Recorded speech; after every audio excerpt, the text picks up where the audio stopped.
conservado la vida y que me ha permitido poder estar con ustedes el día de hoy. Me gusta una cosa del Eterno, y es que Él une los pensamientos de las personas. Allí en la individualidad que cada uno tiene en su vida y en sus pensamientos, Él de alguna manera logra conectarnos unos a otros a través de su palabra, claramente está, a través de lo que Él ha escrito y a través de los profetas y de los grandes hombres de Dios como Moshe, como Abraham, Isaac, Jacob, que nos dejan un legado, que nos dejan una historia la cual podemos trazar y seguir hasta nuestros días. Y digo esto porque sin ánimo de conectar las cosas,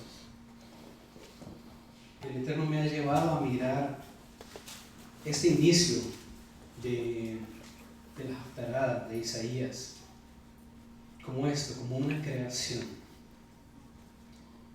Porque dentro de tanta historia y dentro de tantos versículos que se pueden profundizar y a lo mejor perderse, debemos tener algo muy presente y claro, y es que el Eterno crea constantemente. Él se manifiesta hacia este mundo de manera creadora, creando en nosotros imágenes. No sé si están conscientes de que cada segundo que pasa, 50 imágenes atraviesan su cerebro para poder darle una continuidad al tiempo. De manera que cada segundo son 50 imágenes que se han guardado y codificado dentro de usted para que usted entienda lo que lo rodea. Entonces, pensando en esto, estaba meditando acerca de lo que vengo a exponerles el día de hoy. Y pude establecer lo siguiente. En el principio dice que Dios organizó los cielos y la tierra. La traducción más simple dice que creó los cielos y la tierra. Al inicio, cuando empezamos a leer Isaías, miramos que Él llama a los cielos y a la tierra como testigos. Seguimos allí el hilo, ¿no? De manera que Él establece la tierra y los cielos como límite. Y me ha gustado verlo de esta manera. La tierra representa la Torá, que ha sido fundamentada en la tierra. Esta piedra sobre la cual se crea una iglesia, se crea un conjunto de personas que creemos en lo que está escrito de la manera que fue escrito originalmente, sin adulteraciones. Pero también tenemos los cielos. ¿Por qué podemos comparar los cielos? Con la profecía, con lo que está por venir, con lo que ya se cumplió, que es parte de la misma Torá de la tierra, pero pertenece a otro ámbito. Un ámbito en el que debemos utilizar nuestros sentidos, si se puede decir. Esa inteligencia que el Eterno nos dio en un hemisferio de nuestro cerebro para poder imaginar lo que no está palpable, lo que no podemos ver, lo que deberá permanecer por generaciones para que ellos puedan entender lo que aconteció antes y puedan darnos sentido a lo que vendrá en el futuro. No sé si me siguen.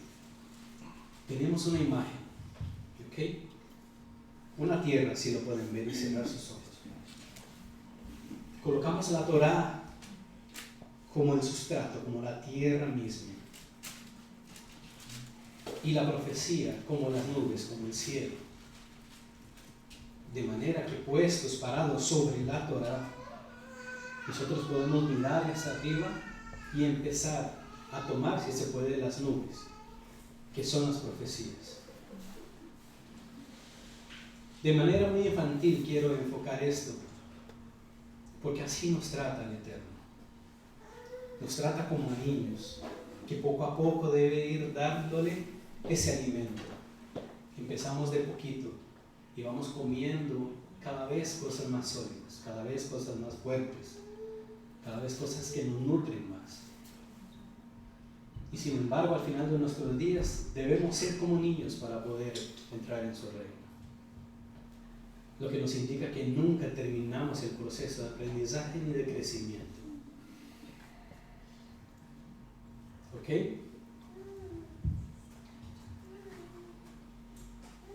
Me gusta la última parte de lo que estaba leyendo Aarón, en donde decía: otra vez haré temblar no solo a la tierra, sino también al cielo. Y por eso me llamó la atención cómo se conecta con esto que el Eterno puso en mi corazón. Haré temblar a la tierra, sino también a los cielos. Si lo vemos en la reflexión que yo estaba tratando de mantener, ¿hará temblar a qué cosa? La Torah misma. Y después a la profecía. Para hacernos entender que, y ahora sí vamos a entrar en las diapositivas, lo que es importante por recordar en todo este recorrido que llevamos, si no me equivoco, cinco enseñanzas acerca de Isaías. Dos fueron para ubicarnos en el contexto histórico de dónde estábamos. ¿Llevamos cinco? Esta es la quinta. Esta es la cuarta. Bueno, perdón, ahí me disculpo un poquito esto. Como no se transmitió la anterior, estoy un poquito perdido.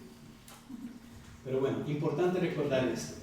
Estamos en el capítulo 1 de Isaías y estamos sumergidos dentro de una visión que Isaías entrega al pueblo. Dice que el Eterno ha llamado como testigos al cielo y a la tierra.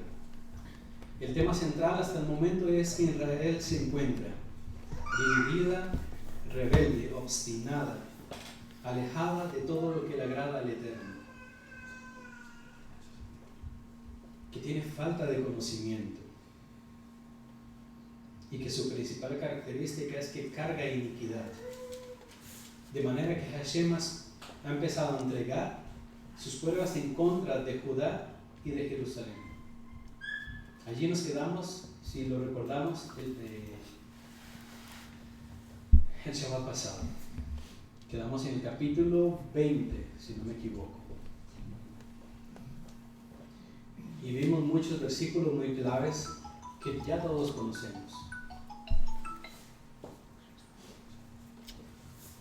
Así que de manera que vamos a empezar a profundizar en la tierra, intentando conectar con el cielo, con la reflexión que les di antes, para poder entender cuál es el mensaje de esta profecía y verlo desde una manera un poco infantil. Esto no le quita la profundidad que vamos a intentar encontrar dentro de la escritura. En el versículo 21 leemos: ¿cómo te has convertido en ramera, oh ciudad fiel? Llena estuvo de justicia, en ella habitó la equidad, pero ahora son homicidas. Nos vamos a ir deteniendo uno a uno y vamos a intentar llegar al fondo de qué es lo que el Eterno está hablando a través de Isaías. Son palabras fuertes, primero que todo, analizando el texto. Encontramos una partícula, una pequeña expresión que nos llama a poner especial cuidado en esta parte. Ya les voy a decir cuál es.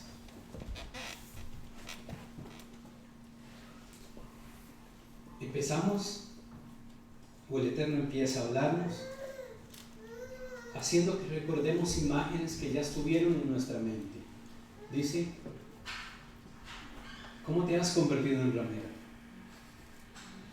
Por descarte entendemos que antes no lo era.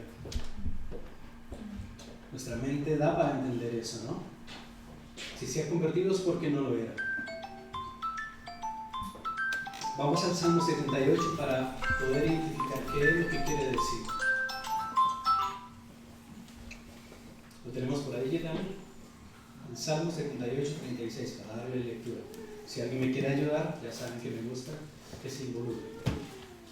Si alguien lo tiene, me dice amén y continuamos leyéndolo. Yasmina, vamos.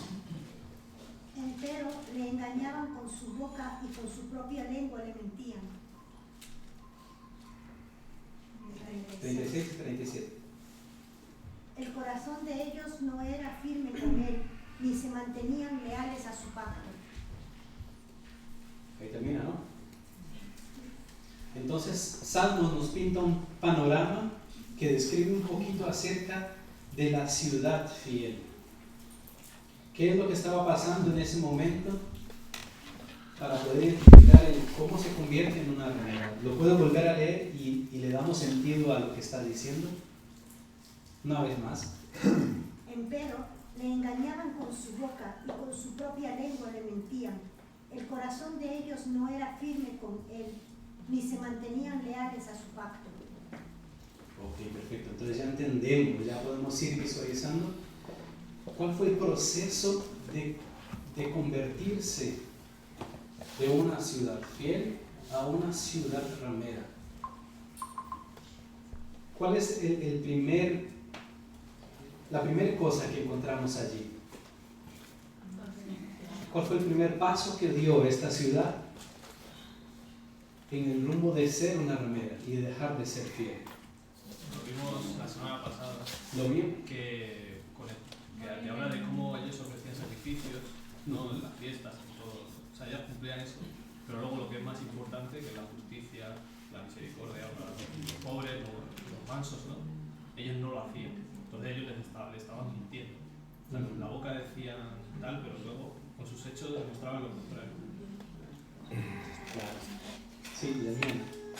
Que si lees el Salmo 78, justamente desde el principio habla de la historia de cómo es el pueblo mismo, ¿no? Entonces, porque viendo todas las maravillas del Eterno, no creyeron en Elohim ni en su salvación, habían confiado. Y entonces seguían haciendo lo suyo propio. Ok. ¿Y cómo llegamos a confiar y a creer en el esposo en este caso? Porque lo estamos tomando desde un punto de vista de una relación, ¿cierto? Entonces, ¿cómo llegamos a creer y a confiar en la persona que nos está entregando su amor y sus promesas? Y si analizamos y nos ponemos en los huesos de la ciudad de Jerusalén, vemos que lo está engañando. ¿De qué manera? Fingiendo ser algo, pero dentro de su corazón no. Pero esos son los síntomas, nuevamente, de lo que está ocurriendo realmente. La enfermedad no es lo que está haciendo, sino es lo que causa eso que está haciendo. Una conciencia no renovada. Creo que en el 37 está la clave. ¿Qué es lo que dice el 37? El corazón de ellos no era firme con él. Allí está, un corazón firme. ¿Cuál es el principal problema dentro de una relación a lo largo de los años? Naturalmente hablando. Lo que era al principio no es al final, ¿no? Hermano, no firme. Como el corazón y la mirada se desvía hacia otro lugar que no es tu esposa, que no es tu casa, que no son tus hijos. De repente a lo mejor, y ni siquiera es con una mujer o con alguien del sexo opuesto, sino tal vez una situación. Despido a mi familia por algún interés que me está surgiendo ahora.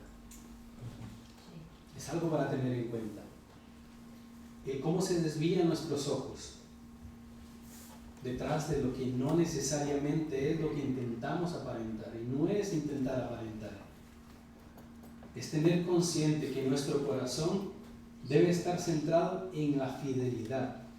Y ya sabemos que la fidelidad no es algo que sale de nosotros, sino que es un don que Dios pone en nosotros para poder expresar lo que ya Él de antemano preparó para nosotros. Amén. Entonces entendemos cuál es el problema y cuáles son los síntomas. Se convirtió en una ramera porque su corazón se fue detrás de sus ojos. Le pasó un poco lo mismo que a Lot, para poder conectarlo con la parashá. Lot se fue detrás de sus ojos. Él se paró en determinado momento como una elección que él podía hacer en su corazón. Y él eligió ese lugar. Porque a sus ojos parecía bueno.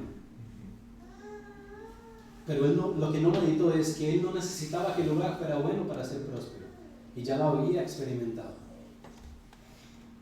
Estando en las tierras de su tío, su rebaño empezó a crecer y a ser bendecido en sobremanera. Ese fue el principal problema que tuvieron Abraham y Lot, que se empezaron a pelear los cuidadores de sus rebaños y tuvieron que alejarse. De manera que Abraham le dijo: escoge un lugar donde tú escojas, yo iré al lado contrario. Y empezamos a ver la enfermedad dentro de Lot, y allí empieza verdaderamente el asunto. El como Lot se para y a sus ojos él ve ese lugar codiciable. Me gusta el comentario de un predicador que decía: Lot no se metió directamente en Sodoma y en Gomorra. Él estuvo en los lugares de alrededor. Él estuvo apacentando a sus ovejas, a su ganado, en las afueras de la ciudad. Sin embargo, cuando terminamos el relato de Lot, lo encontramos en el mismo corazón de la ciudad.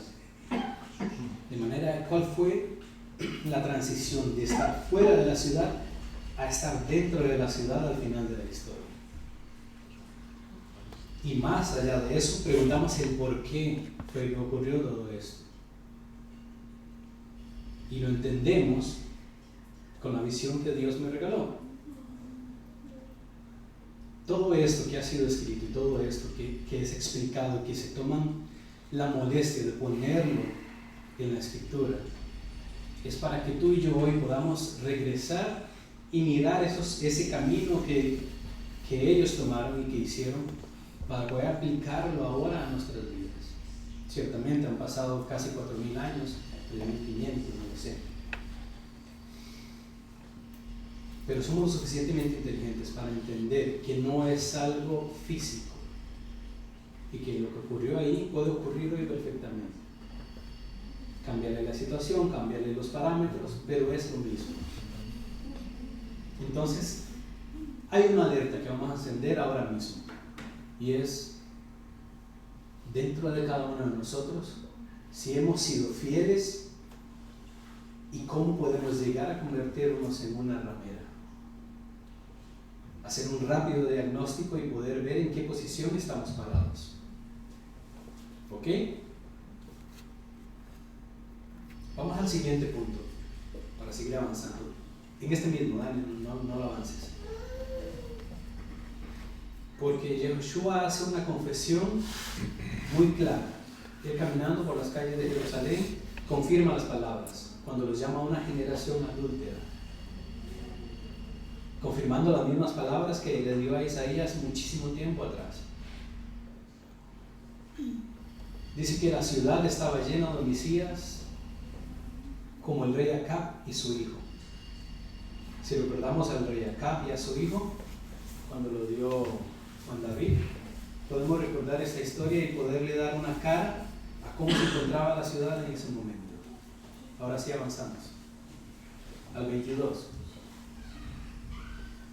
Vamos a ver, dice: tu plata se ha convertido en escorias, tu vino está mezclado con agua. Entonces podemos ver que el lamento ahora pasa de la ciudad en un sentido general y ahora se enfoca en las autoridades, en la nobleza de la ciudad en ese momento. Vamos a ir rápidamente a Jeremías 6:27 y vamos a leer ese texto.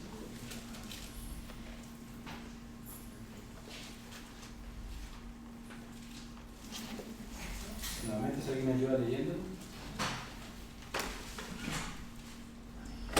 Por fortaleza te he puesto en mi pueblo, por torre conocerás pues y examinarás el camino de él. ¿A quién están hablando aquí?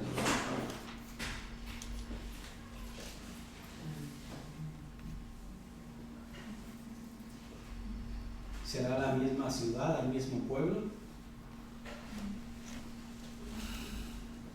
Vamos a ir a Ezequiel 22:18 para poder aclarar esto.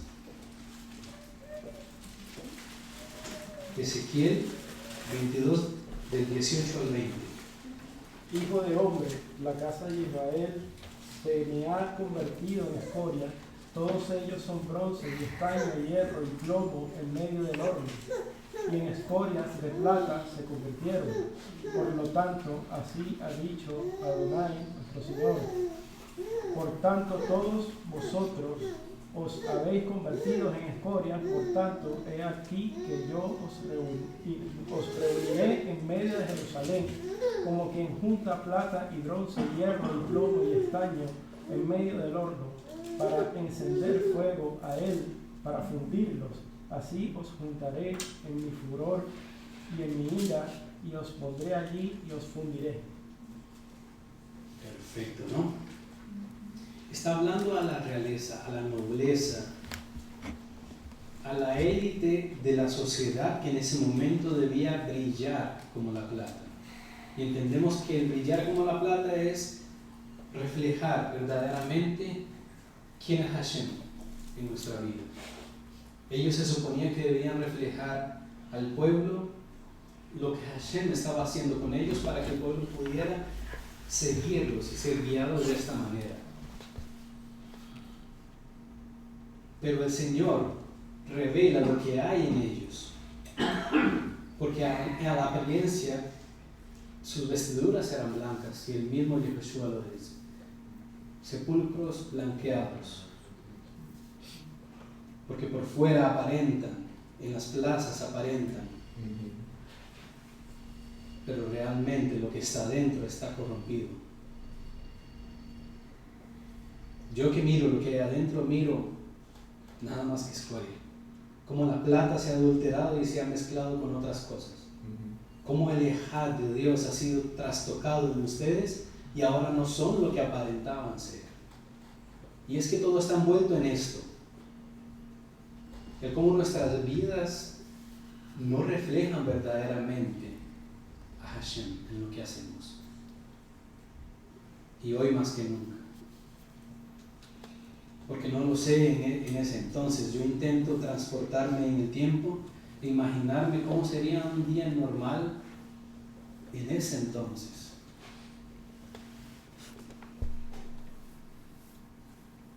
Y de hecho lo intenté. Intenté volver en el tiempo, imaginarme en el tiempo en que estaba Isaías, quien se suponía que era de estos mismos nobles. Yo como una persona del pueblo mirando a Isaías y mirando a los líderes. A mis ojos ellos parecerían perfectos.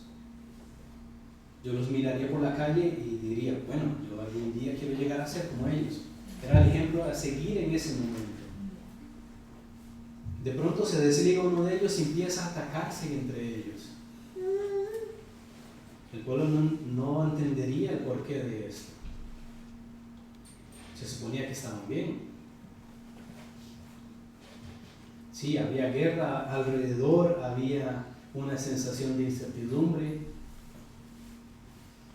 pero el pueblo estaba bien, la ciudad estaba bien, estaban caminando, se suponía. Y entonces sale Isaías y empieza a hablar cosas malas, empieza a profetizar que es una ramera, que lo que hacen no es lo que dicen y viceversa, que no es congruente lo que dicen con lo que está escrito, y así poco a poco. En ocasiones utiliza un lenguaje muy elevado, dicen los estudiosos, que tal vez el pueblo pasaría por alto, pero muchas otras el Eterno se vale de estrategias para decir lo que es claramente, y lo vamos a ver en los siguientes versículos. En este momento nos detenemos, ha atacado a la ciudad en un sentido general, y ahora a sus líderes. Vamos a leer Proverbios 25:4 para poder aclarar más esto. Un poquito más alto, por favor. Apártase la escoria de la plata y saldrá un vaso para el caldero. Otra versión que alguien tenga, me parece que decía algo en la copa. Quita las escorias de la plata y saldrá alhaja al fundidor. Alhaja o vaso. Material para el orfebre. Claro, en otra versión decía una copa. Cuando quitamos la escoria de la plata, podemos obtener una copa, si se puede, en donde se va a verter el vino. ¿Sí? Entonces, nosotros seríamos esa plata, ¿no? Que estamos contaminados. Nos quitan la escoria y podemos ser utilizados. ¿Para qué? Para ser cargados con ese vino. Y todos conocemos la simbología del vino. Pero ¿qué pasaría si ese vino también está mezclado con agua? Tenemos el vino más delicioso que hay, el más caro. Agrégale media copita de agua. ¿Qué va a pasar con este vino? Sabe menos. Así es. Pregunto yo, ¿sería igual de caro? Tú vas a un restaurante, te sirven una copa de 80 euros. Una copa. Te dicen que es de 80 euros. Pero en realidad lo que está saliendo es un 10% del valor que te están cobrando. ¿Cómo te sentirías? Tú pagas por una copa de 80 euros. Sin embargo, el mesero aplica 10% de eso y el resto de agua y te lo trae. ¿Cómo te sientes tú como consumidor en ese momento? Engañado. Engañado. Curioso, ¿no? Yo espero algo que no estoy recibiendo. Ahora imagínate tú como Dios que está recibiendo constantemente eso de nosotros y que encima nosotros nos engañamos a nosotros mismos y creemos que estamos entregando esa copa llena de vino puro.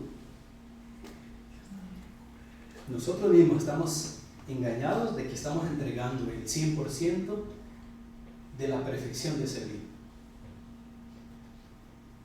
Pero sin saberlo estamos entregando un vino adulterado. Eso es lo que estaba pasando en ese momento. Llevaban tantos años de tradición y tantos años de hacer las cosas de una manera equivocada que ellos en su corazón creían que estaban perfectamente. Por eso en otra ocasión Yahushua les dice: ustedes no son más que ciegos guiando a otros ciegos, porque estando escrito lo que debe ser, hacen todo lo contrario y aún así lo enseñan a otros y no lo ven. Es el problema. Tanto el pueblo como los líderes no miraban lo que estaban haciendo porque a sus ojos estaba bien. Sin embargo, había sido establecido una ley, había sido establecido una guianza que nos permite ir paso a paso en los procesos para poder garantizar de que eso se está haciendo de la manera correcta. Sin embargo, dejaron eso de lado, como vimos en lo que leyó Yasmina, y se fueron detrás de su corazón, detrás de sus ojos. Dice: ok, sí, es que la Torah dice esto, pero por años se ha hecho de esta manera. Y si yo camino de esta manera, me van a ver de malos ojos los que lo hacen de toda una vida de otra forma. Eso pasa con nosotros. Hay muchas personas que llegan a este lugar y miran lo que nosotros hacemos aquí. Por contaminación o porque ya están acostumbrados a una vida de verlo de otra manera, miran con ojos de descalificación lo que nosotros hacemos. Y no necesariamente aquí, eso estamos dentro de lo que creemos. Y fuera es aún peor el asunto. Cuando te alejas al comer, cuando te separas en lo que hablan, en lo que dicen, cómo actúan, encontramos esa oposición. Y recuerdan la alerta, si cuando estamos en ese momento no nos separamos. Recuerda que encendimos una alerta. acerca de cómo es el reflejar lo que estamos haciendo nosotros para Dios. Continuamos. 23. Tus príncipes, prevaricadores, compañeros de ladrones, todos aman el soborno y van tras las recompensas. No hacen justicia al huérfano ni llega a ellos la causa de la viuda. Ok, estamos enumerando una y otra cosa de lo que están haciendo mal, de lo que el pueblo viene equivocándose una y otra vez y ciegos ante sus ojos continúan haciendo. Esta vez enfatiza el hecho dicho antes, pero con una vestidura de una metáfora, de algo que podría estar pasando, y intentaba de manera muy pedagógica explicarle al pueblo qué era lo que estaba pasando. Sin embargo, esta vez deja eso de lado y le dice las cosas tal cuales son. O sea, primero nos enseña como niños y dice, pues no entendieron como niños, ok. Se creen que son adultos para poder entender qué es lo que yo demando de ustedes. Esto es lo que está pasando. Tus príncipes, prevaricadores. Sus compañeros con los que se juntan normalmente son los ladrones.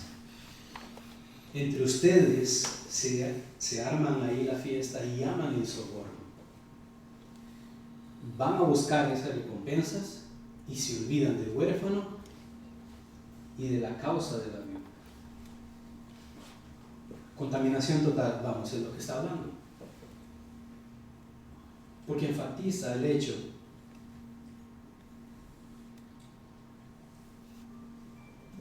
de que no es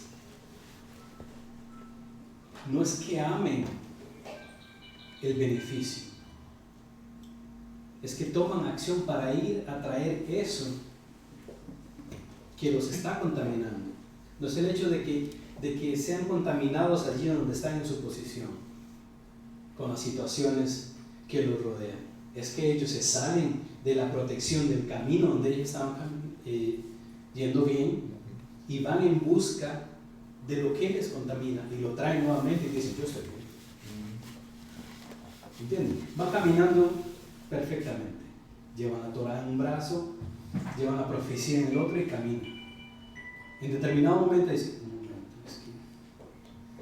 es que eso que me están ofreciendo de fuera suena apetitoso, suena.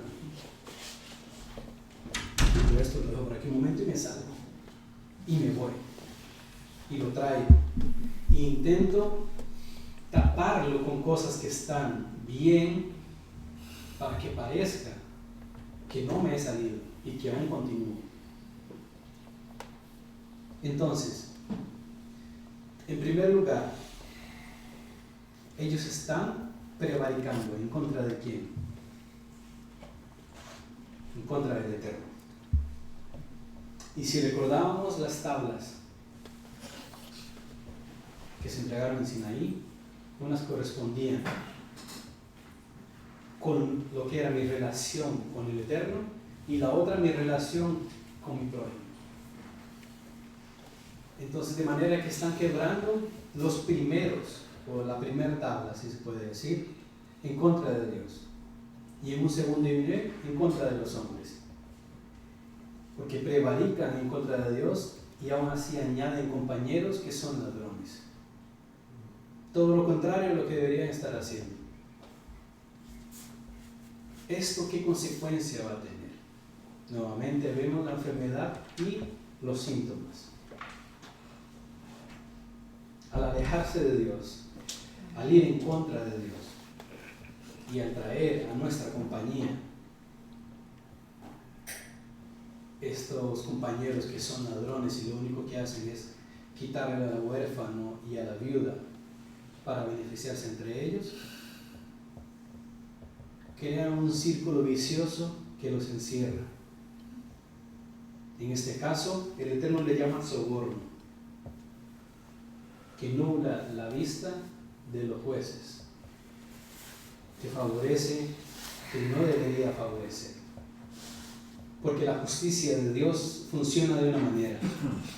Y es como el desvalido, es con el que no tiene quien le salve.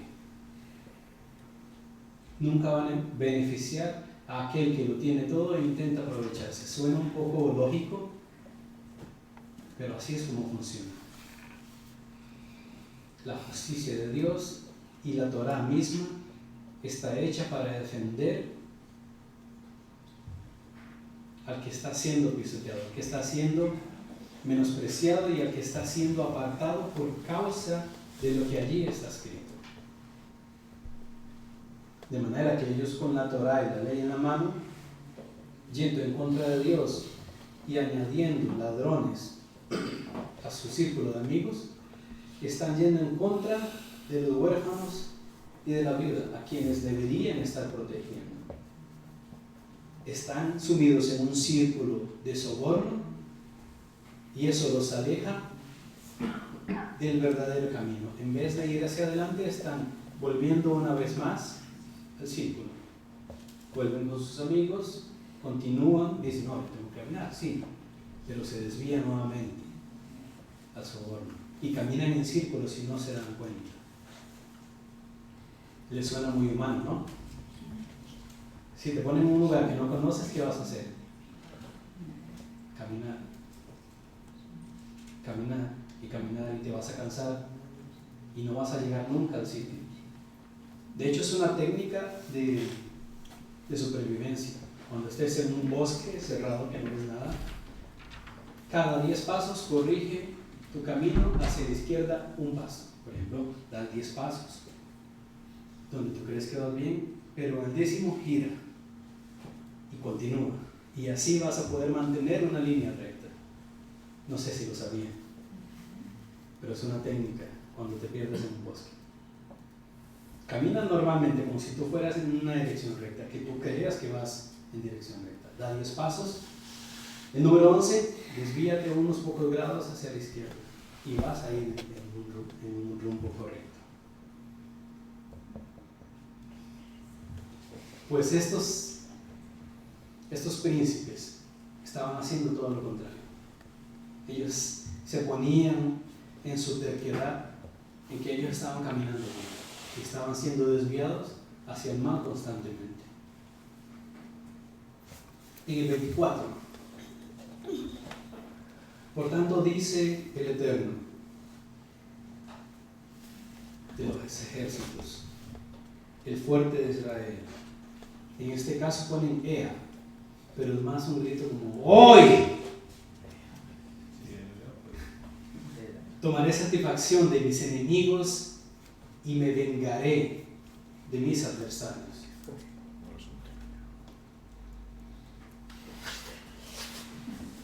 Entonces hasta el momento venimos viendo cómo el Eterno entrega como un mal reporte de lo que está pasando. Sin embargo, a este punto se comenta que llega, a ver si lo tengo aquí apuntado. Sí, voy a adelantarme un poquito al último punto, donde dice que Hashem mezcla la alergia. Es el momento en donde la piedad de Hashem se mezcla con su alergia y determina el juicio de todas formas. Llega el punto en que le tocan tanto las narices el pueblo al Eterno que él dice basta ya. Es el grito que da él. Y este es el Ea que se puede ver allí. Por lo tanto dice Adonai, Yahweh Sebaot, el fuerte de Israel, tomaré satisfacción de mis enemigos y me vengaré de mis adversarios. El único método para mejorar y conservar la asamblea que se vincula con Jerusalén es la salvación a través de juicio. ¿A qué te refieres? Vamos a devolvernos un poquito antes a Isaías 1:18. Y alguien me lo lee para poder entender esto que estamos diciendo. Y después venid y estaremos en cuenta, dice Hashem, aunque vuestros pecados sean como la grana, como la nieve serán enaltecidos, aunque sean rojos como el carmesí, vendrán a ser como blanca. Perfecto, ¿no? Dice que el único método para mejorar y conservar la asamblea que se vincula con Jerusalén es a través de la salvación de juicio. ¿Desarrollaron esto el Shabbat pasado? ¿Sí, no? Sí. ¿Qué es el ponerse a juicio? Que muy comúnmente se llama Orar. orar. Orar. Orar, dice que es el único método para mejorar y conservar la asamblea que se vincula con Jerusalén. Sí. Comentamos de que, bueno, como menciona y habla de un remanente, ¿no? De que siempre queda un remanente, ¿no? Que Hashem tiene que como hacer como pues, un juicio y una corrección para el pueblo, ¿no? Sí, creo que lo mencionamos. Claro. Entonces dice el Eterno, ven y pongámonos en juicio. ¿Qué es lo que quiere decir esto? Tú que te crees que vas bien en el camino, tú que estás con vestiduras blancas, tú que caminas perfectamente, que todos los días al levantarte y al acostarte, haces una revisión de tu condición y dices, estoy bien. ¿Ok? Si tú no tienes problema, yo tampoco, pongámonos a juicio. Sí, Yasmina. Que cuando tú hablabas del vino, Sí. yo tengo que había puesto tu perfume se ha adulterado con agua. Entonces también se entiende allí mejor el hecho de que el perfume, la fragancia, luego lo que ellos interpretan como las oraciones que suben el incienso al Eterno, y eso ya era abominable justamente por el corazón que estaba... Claro. Si recuerdan la oración de este fariseo, que puesto en pie, oraba, se ponía en juicio. ¿Qué eran las palabras que salían de su boca? Gracias, Señor, porque no soy como este.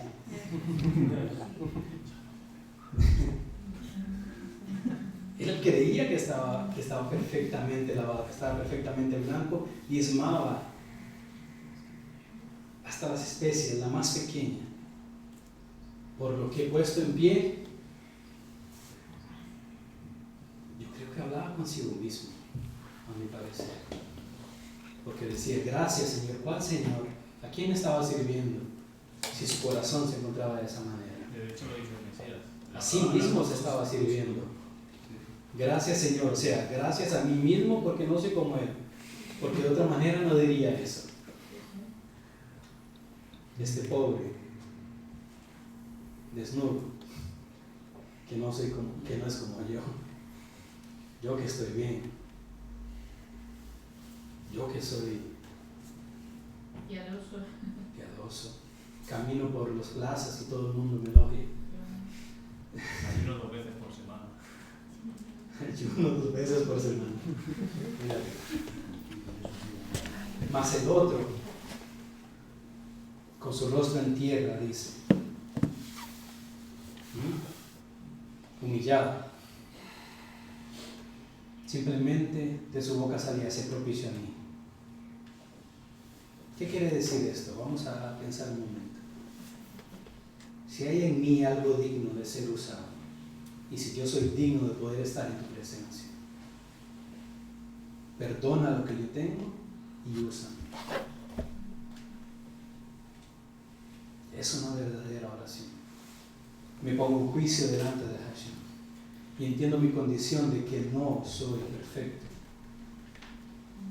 de que hay muchas cosas que sanar y que corregir en mí, pero aún así tengo la valentía de poderme poner frente al Omnipotente y reconocer que no soy nada, que si soy utilizado por Él es simplemente por su benevolencia y porque a Él le ha placido así, que ni siquiera debería plantearme en ponerme en pie para ponerme en juicio delante del Eterno, mucho menos para inflar mi pecho y decir que yo estoy bien. Allí se revela un verdadero corazón de alguien que guarda la Escritura, el que cuando convocan a orar no está pensando en sus quehaceres del día a día, sino que por un momento deja todo eso y se pone en juicio. A ver, ¿qué está pasando en mí? ¿Qué está pasando en mi vida? ¿Cómo estoy caminando? ¿Hacia dónde voy?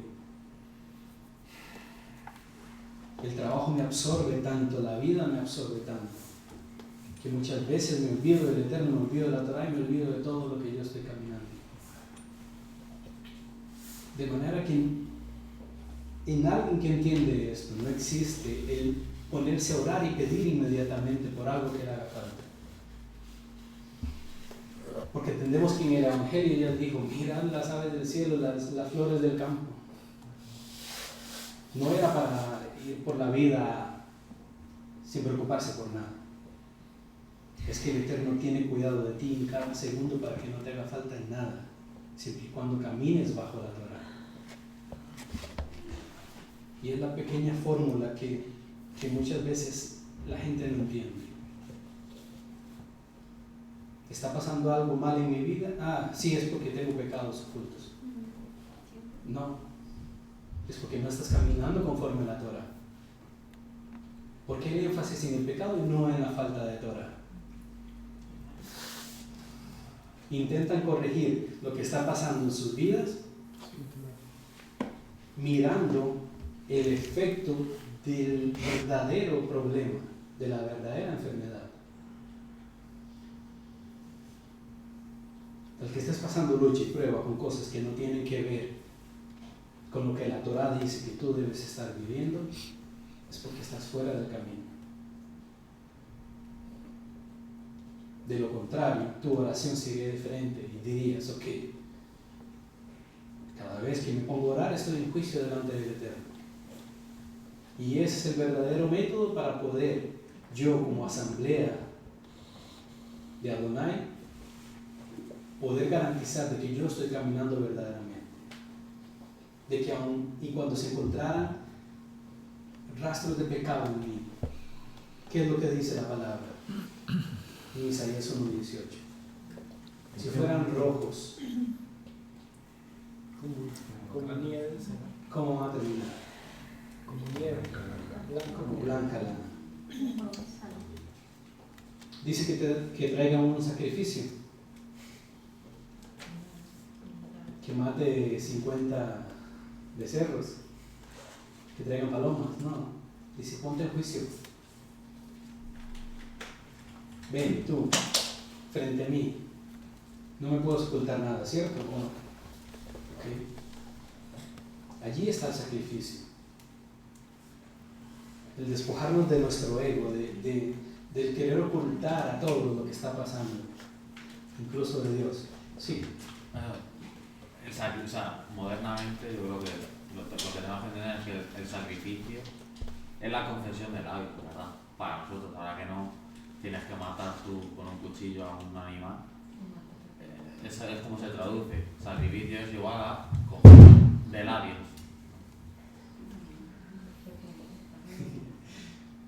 Pues sí. ¿Qué animal estamos matando ahí? Si lo vemos naturalmente. Estamos haciendo un acto que no pertenece al ámbito de la tierra cuando nos ponemos en juicio con Dios. Estamos bajando una promesa. Si recordamos la alusión que hicimos al inicio, tomamos una promesa del aire, en donde el Eterno dice que ven, pongámonos en juicio. Es una promesa.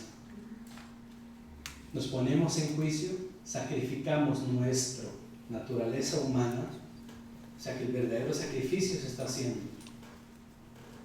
Nosotros como humanos morimos a nuestro yo, morimos a nuestro ego, morimos a lo que nos avergüenza tanto.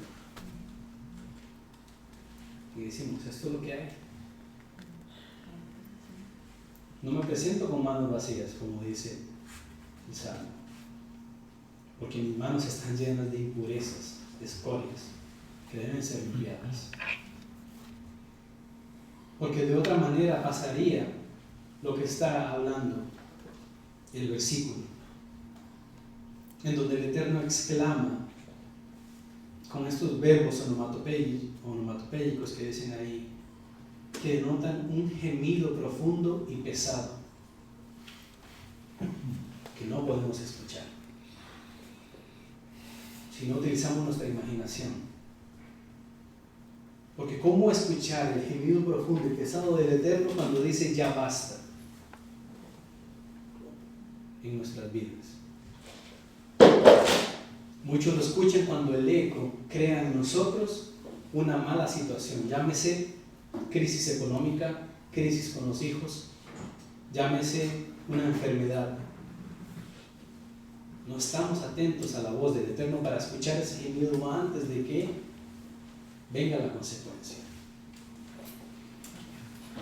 Y eso es de lo que muchos se aprovechan por allí afuera y decir, ok, tú estás mal, estás en pecado. Fácil determinar cuando ya estás viendo lo evidente. ¿Por qué no lo miraste antes? Cuando él te decía, tú debes volver, tu camino está mal, te estás desviando. Te estás juntando con personas que no debes juntarte. Tú como príncipe, como rey, como principal en el pueblo, debes vigilar tu testimonio.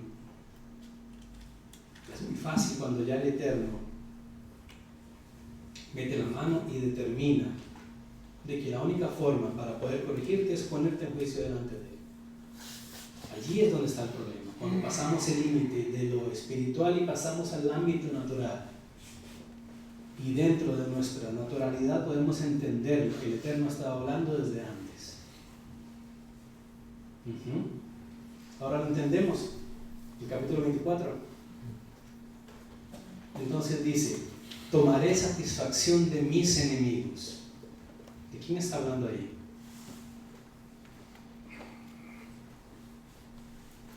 Y me vengaré de mis adversarios. Creo que más adelante lo dice.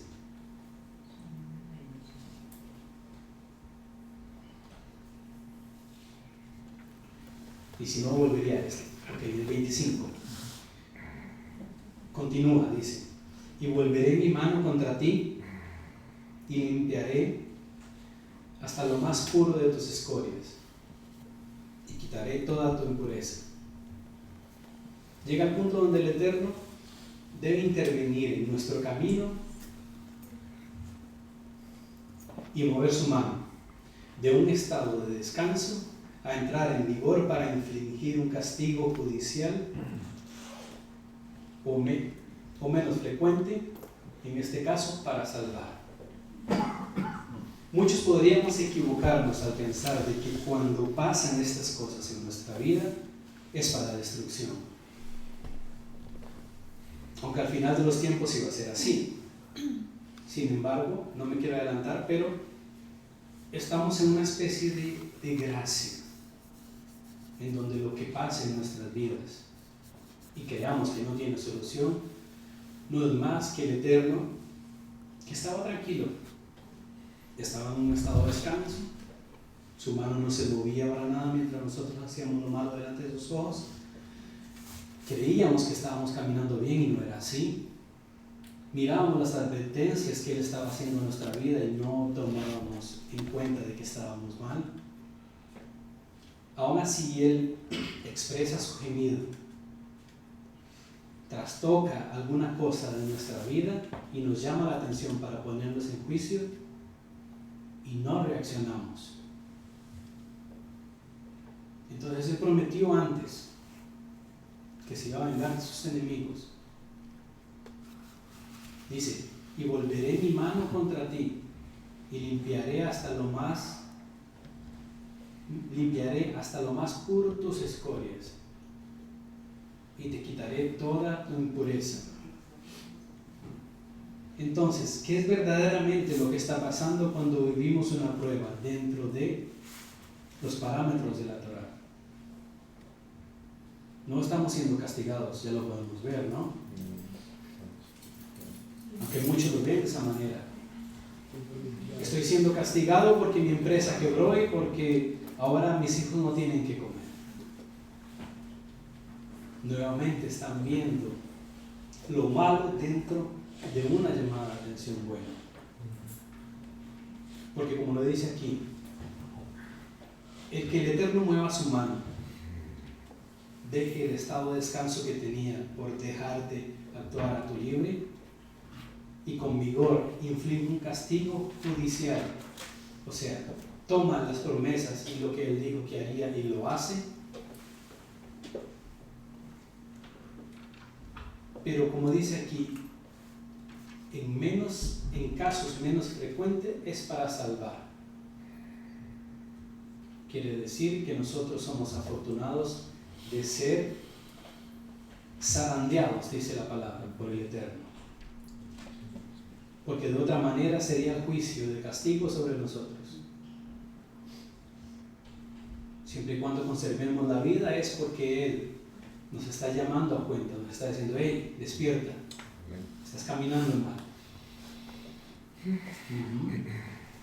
Es duro para nosotros, sí, pero ¿quién dijo que el proceso de purificación de la plata es fácil? El que arranquen de nosotros con fuego las impurezas no es fácil. Y aún más cuando nosotros abrazamos eso, cuando no queremos dejarlo ir, cuando en nuestra vida existe esa condición que amamos, porque en versículos anteriores dice aman todas estas cosas y salen a buscarlas. Ahí es cuando el proceso se vuelve difícil. El 26 ya empezamos con más promesas. Restauraré tus jueces como al principio y a tus consejeros como eran antes. Entonces te llamarán ciudad de justicia, ciudad fiel. De repente la escena de tantas cosas malas que se está hablando se corta. Esto que era una supuesta amenaza, para convertirlo en una promesa. No sé si lo podemos ver allí, dentro de todo el panorama que venimos viendo. Viene juicio, tras juicio viene: tú estás haciendo esto mal, tú estás haciendo esto equivocadamente, me voy a vengar, moveré mi mano, te traeré quebranto. Y de repente dice: restauraré tus jueces como al principio y tus consejeros serán como eran antes. Parece ser que esa alergia que tenía, que tocaba sus narices, se ha acabado. Entonces dice: no, pero yo soy un Dios bueno. Eso pareciera que nos dice el texto, ¿no? Va a restaurar la ciudad, todo va a estar bien, todo va a ser perfecto. Y en el 27, Sion será rescatada con juicio, y los convertidos de ella con justicia. Se plantea el tema de manera concisa y breve, de manera que identificamos las palabras juicio y justicia, que son utilizados para referirse a dones divinos. Vamos a verlos en Isaías 33:5. Y otro que busque 28:6 también.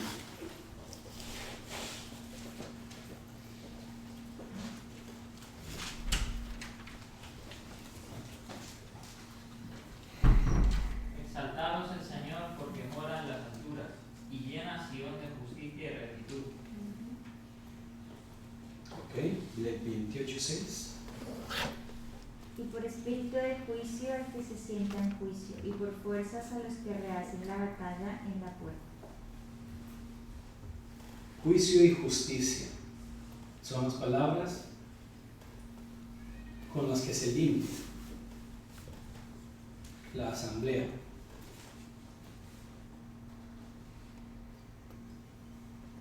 ¿Cuál sería entonces una conducta agradable a Hashem?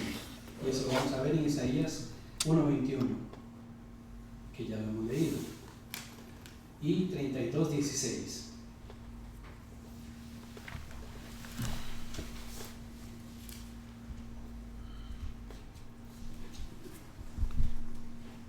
Una conducta agradable a Hashem.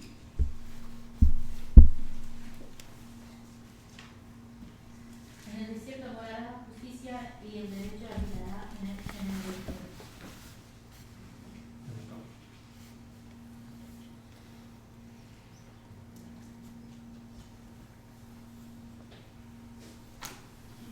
juicio y justicia. ¿Son dos cosas iguales o no? 32:16. Isaías 32:16 ahora. Está cerca de Biblia.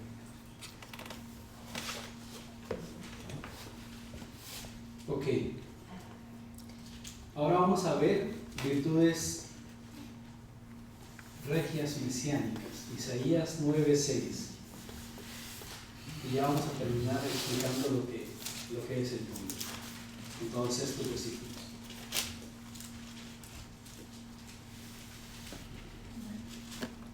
Isaías 9:6. Porque un niño nos es nacido, hijos nos es dado, y el principado sobre su hombro, y se llamará su nombre, admirable, consejero, Dios fuerte, Padre eterno, príncipe de paz. Amén. 11:35, a ver si logramos añadir más a todo esto.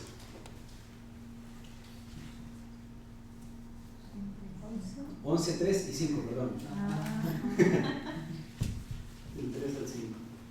Y hará entender diligentemente en el temor de Adonai. No juzgará según la vista de sus ojos, ni arguirá por lo que oigan sus oídos, sino que juzgará con justicia a los pobres y arguirá con equidad por los mansos de la tierra, y herirá la tierra con la vara de su boca, y con el espíritu de sus labios matará al impío, y será la justicia cinto de sus lomos, y la fidelidad ceñidor de su cintura. Excelente. 16:5. Creo que ya está claro, ¿no? ¿De qué estamos hablando? Por juicio y justicia.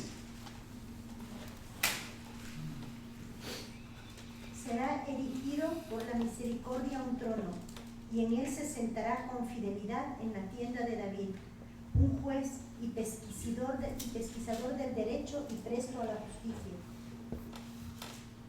Y finalmente, 32:1.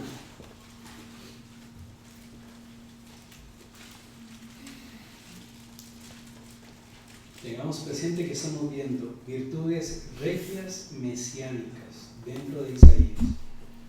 Miren, un rey reinará con rectitud y los gobernantes gobernarán con justicia. Dejemos esa ahí, Dani. Me gusta. La mía dice: he aquí un rey reinará según justicia, y los príncipes gobernarán según derecho. Ok, dentro del 27 entonces, Isaías, en el que estamos, dice: Sión será rescatada con juicio, y los convertidos de ella con justicia. Y si volvemos al último versículo,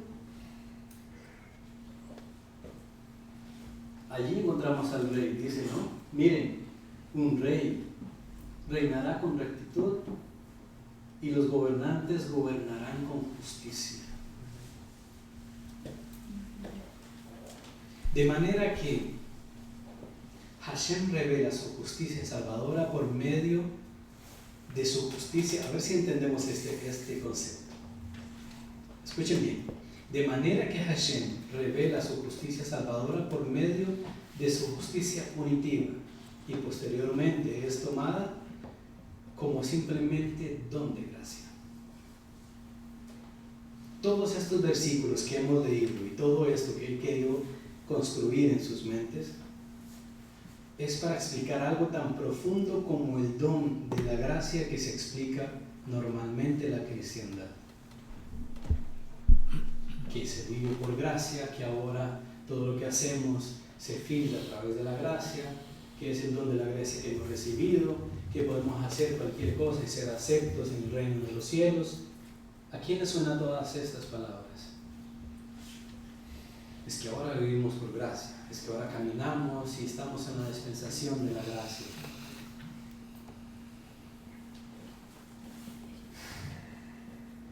No sé, para mí eso me suena como un farol, para ocultarme detrás de él y fingir que mi vida está perfecta.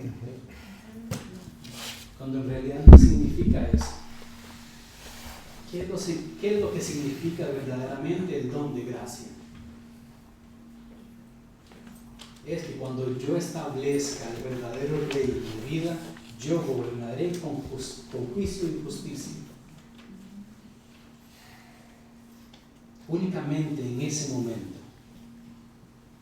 Si yo digo tener a ese rey en lo más alto de mi vida, yo debería ser un juez justo. Debería poder juzgar todo lo que acontece en mi vida, a mi alrededor, con justo juicio. Podría determinar no comeré cerdo y no comeré cerdo. Podría determinar el Shabbat es sagrado y es sagrado. Podría determinar que lo que ellos llaman Antiguo Testamento para mí es una Torah y está viva. Podría debatir con quien fuera del Evangelio y terminaría ganando, porque Él es mi rey y yo soy un juez justo. En esa posición, esa es la posición del don de gracia. No es un pretexto para yo salir y pecar. No es un pretexto de que como ahora vivo por la gracia, soy perdonado de todo lo que hago. Soy mediocre cuando pienso de esa manera. Cuando cualquier cristiano y cualquier denominación, ni digamos cristiano, con la misma palabra, me llega con Gálatas y me zarandea y me deja tirado en el suelo. Porque no tengo argumentos para yo debatir lo que él está diciendo. Entonces, ¿dónde está ese rey? ¿Dónde está ese rey de 32, de Isaías 32:1? ¿Qué clase de rey he puesto yo sobre mi cabeza? Si no tomo el tiempo para escudriñar la palabra y para poder entender esa base que debe estar puesta en mí, si no conozco las promesas que me han sido dadas. Porque hasta el momento estamos como espectadores sentados en una silla. Porque aquí nadie te ataca. Aquí nadie te juzga por lo que haces. Es allá afuera, en el día a día. Tus propios hijos que te ven lo que haces. Tus jefes, tus compañeros, la persona en la calle cuando pasa una chica y... oh.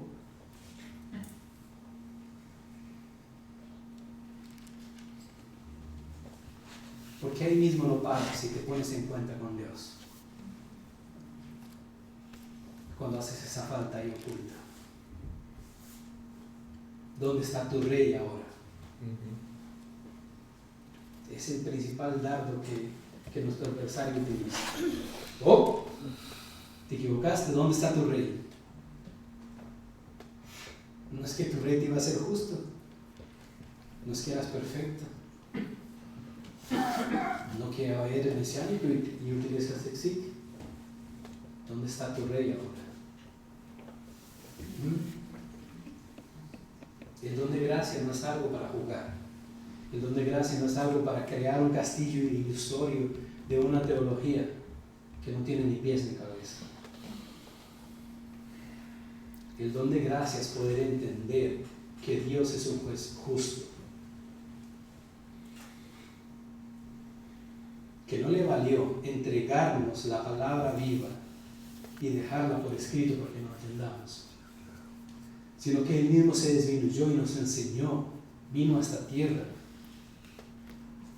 se encarnó para poder enseñarnos y dejarnos ahora sí el legado completo de todo lo que es las Escrituras.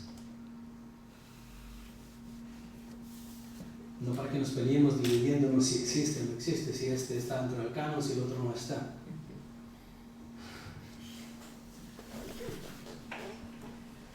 No tiene ningún sentido pelearnos por estas cosas. Porque en el momento en que hacemos eso, bajamos a ese rey de donde debe estar. Y nos quedamos vulnerables frente a la fachada que hemos puesto delante de nosotros con las personas. Porque se nos cae a pedazos esa pared de cartón que hemos puesto en nuestra frente. Cuando una pequeña piedra bota toda la estructura. Alguien me arroja una piedra, ¡oh! Tus hijos son rebeldes. Si mi rey no puede mantener esa frente iluminada, si mi rostro no brilla por causa de su presencia, algo está mal en mi vida, porque la fuente de la luz no está siendo Él. Entonces busquemos este don de gracia. Sentémonos ahí en casa y reflexionemos. Ni siquiera es necesario que abras tu boca. El ponerse en juicio no quiere decir un ritual en donde yo me arrodillo y abro mis manos y exclamo en grande voz. Es simplemente un detenerte. Ese es el teshuvah. El teshuvah no es yo públicamente expreso mi teshuvah. No. Allí sentado donde yo estoy, donde Dios me alcanza en el momento en que Él determine que es así. Y sentado le digo,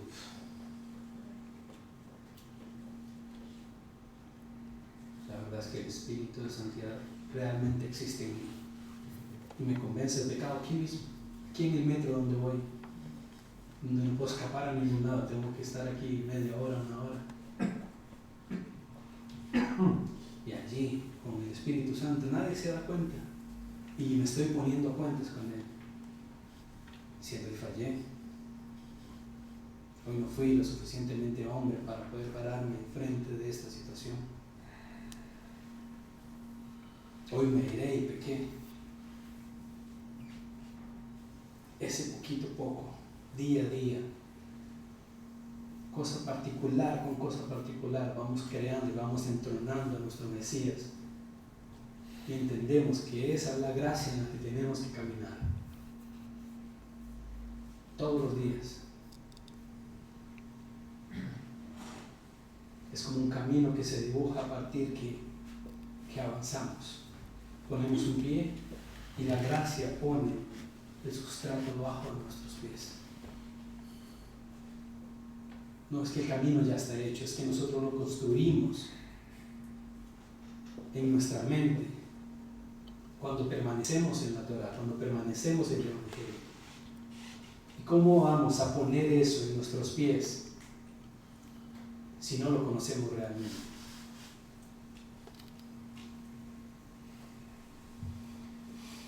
El 28, para ir cerrando. Pero los rebeldes y pecadores aún serán quebrantados, y los que se quejan al Eterno serán consumidos. Aquí está, expresado de una manera que todos pueden comprender. Se explica lo que muchas veces es complicado, como el juicio final de Yahushua. La instancia última y final en donde ya no habrá más tiempo para ponerse cuentas. Los rebeldes y pecadores serán quebrantados. Si tú te defines como un rebelde y un pecador, eres quebrantado. Pasas procesos y continúas. Pasas procesos y continúas. Pero yo no quiero pertenecer a este siguiente grupo. Los que dejan al Eterno serán consumidos. Los que a pesar de procesos, continuar procesos y continuar, al final de sus vidas terminaron blasfemando en contra del Espíritu de Santidad y de Yahushua mismo, solamente serán consumidos. Sus obras van a ser pasadas por fuego y ahí quedarán. De manera de que me sirve más ahora mismo identificarme como un rebelde y un pecador, porque tengo esperanzas de aún ser quebrantado y poder pasar esta prueba.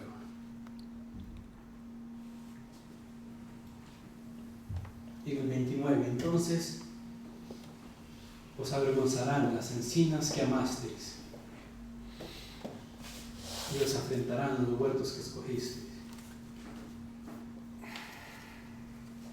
Muchos comentan que los pueblos seguían a sus esposas extranjeras a lugares de culto a dioses, hechos de roble, en lugares frondosos y llenos de banalidades. Y esto lo asociaba inmediatamente con lujuria. Pues esto es lo que acontecía antes, o también hoy. Tenemos un esposo, alguien a quien debemos ser fiel. Sin embargo, nuestros ojos se van detrás de esposas extranjeras, o sea, algo que está fuera de nosotros, que rinde culto a dioses hechos de robles. Sustituyamos robles por cosas que atraen nuestra vista y que alejan nuestro corazón de las verdaderas intenciones que debemos buscar.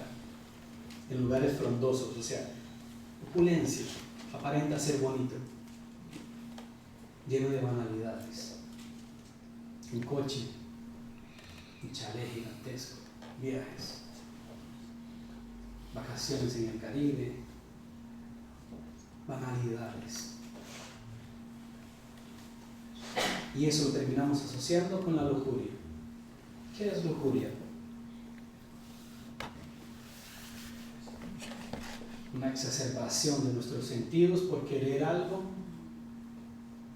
que tal vez sea normal o común, pero le damos ese extra de valor que de otra manera no lo tendría. Y terminamos desviándonos. Entonces, el texto dice, entonces os avergonzarán las encinas que amasteis.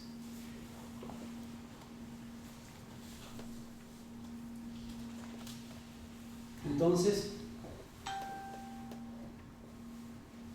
si lo vemos desde la perspectiva espiritual que debería tener esto, y nos encontramos de repente en medio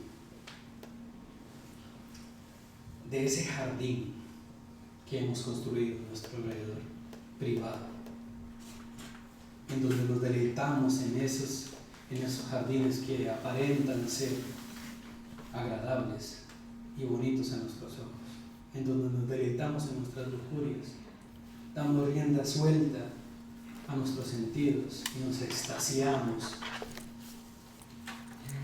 con ese vino extraño. ¿Qué es lo que va a pasar?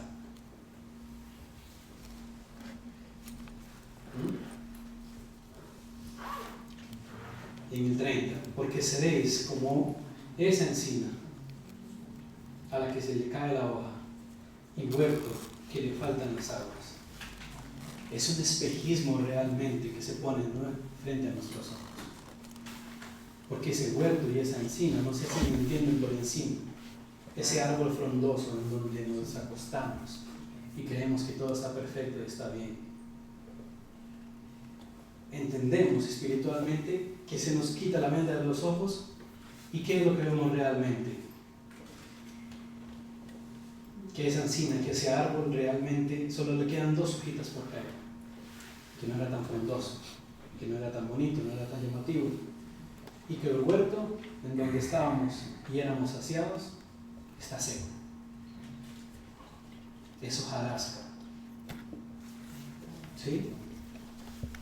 Sí. También en Israel, hablando con el hermano Steven, una vez hablábamos sobre esto, de las encinas hacían imágenes, que esto es lo que realmente, una de las formas de lo que estabas hablando, se refiere a la escritura, al formar la talla, y dice, porque os avergonzaréis de vuestras encinas. ¿Qué hacían ellos? Lo tenemos aquí en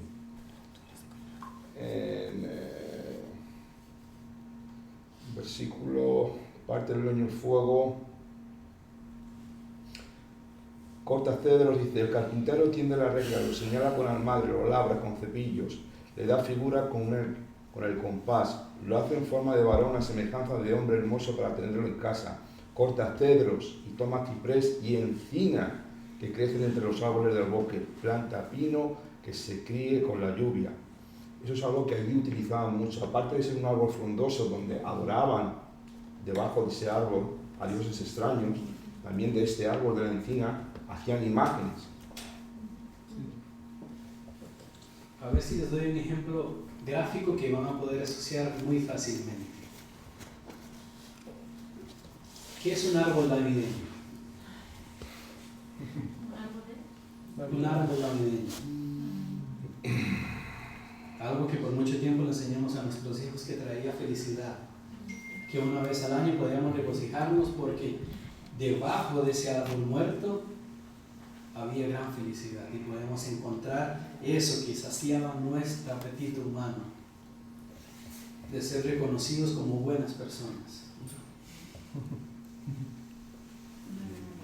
Acércale un cerillo a un árbol de estos cuando ya ha pasado toda la época navideña. ¿Qué es lo que pasa? En cuestión de minutos se evapora toda esa fantasía. Eso es una encina, eso es un árbol que aparenta ser algo bueno que trae a nuestras vidas gozo y felicidad. El 31 ya para finalizar. Y el fuerte será como estopa, y lo que hizo como centella, y ambos serán encendidos juntamente, y no habrá quien apague. Claro, porque estamos en esa fantasía, nuevamente en ese jardín reseco.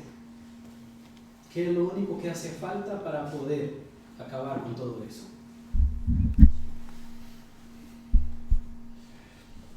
Una pequeña chispa, ¿cierto?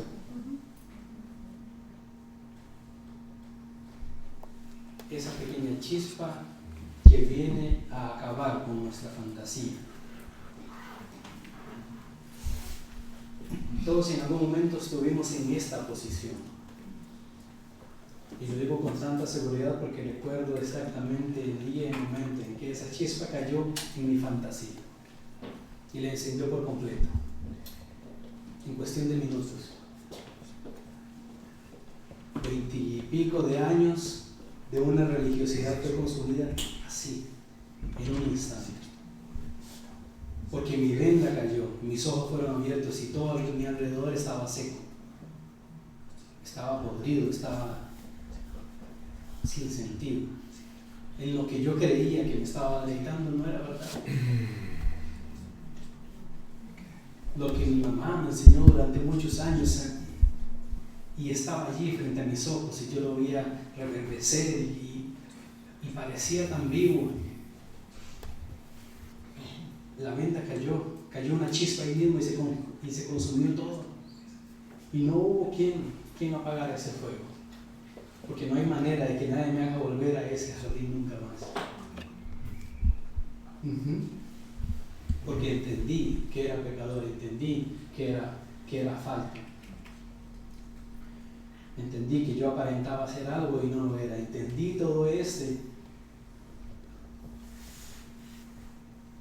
todos estos versículos, desde el 21 hasta el 31, son 10. Y me demoré y me tomé la paciencia para poder ir uno a uno, porque es mi testimonio básicamente aquí reflejado. Todo lo que ahí dice que era, yo lo hacía. Se suponía que era un gran líder en una gran iglesia, aparentaba simplemente. Tenía puesto a un Dios sobre mi cabeza, al cual no respetaba. Me tumbaba cualquier argumento de cualquier otra persona que mirara algún fallo en mí. Hasta que verdaderamente esa chispa cayó y esa encina se terminó para siempre. Y me imagino que muchos de ustedes habrán pasado por ese momento y pueden recordar en este preciso instante ese momento en que esta palabra se hizo real en sus vidas. Pero nuevamente, esto es simplemente una historia que debemos tener presente y recordar una y otra vez, porque el proceso no acaba. Debemos ser purificados, debemos ser perfeccionados y debemos seguir caminando en la Torah. Detenernos en Shabbat como estos, en versículos tan simples como estos, aparentemente, encierran una gran enseñanza para nuestras vidas. Veámoslo como historia, sí, apliquémoslo a nuestra vida también. Pero tomemos realmente el valor que esto tiene. ¿Cuál es la conclusión? Que nuestro Dios no caiga del trono donde debe estar, Si Dios, como dice Isaías 32, 1, si Dios es ese rey verdadero, Yehoshua, yo voy a ser otra cosa. Esa es mi meta todos los días. Que todos griten en la calle cuando me vean y digan, miren, ese rey reina sobre Cristian con rectitud y él gobierna con justicia su casa y él gobierna con justicia su vida, y que al fin de mis días yo pueda llegar y entregar todo lo que he hecho porque lo hice con esta consigna. Isaías 32, 1. No estaba dentro de lo que tenía que explicar, pero encierra perfectamente el cómo Hashem purifica a Jerusalén. A pesar de ver tantas cosas malas que se enumeran, Él termina prometiendo algo bueno. Siempre es así. Él siempre anuncia con sus profetas lo por venir, para que el rumbo sea corregido. Esta fue mi entrega para el día de hoy. Espero a alguno de todos ustedes le haya servido y haya podido reflexionar acerca de su situación y de que esto aún no acaba. Hay muchas noticias en las redes sociales, hay muchas noticias en YouTube y hay muchos sensacionalistas queriendo decir de que el mundo se acaba y muchos son engañados. Pero nosotros que entendemos y que hemos leído el Evangelio, la Torá y todos los escritos, sabemos que esto es más de lo mismo, más de la normalidad que se acerca en los días finales. No hay que alarmarnos, no hay que correr, no hay que... Si Dios es nuestro Rey, estamos seguros. Aleluya. Amén.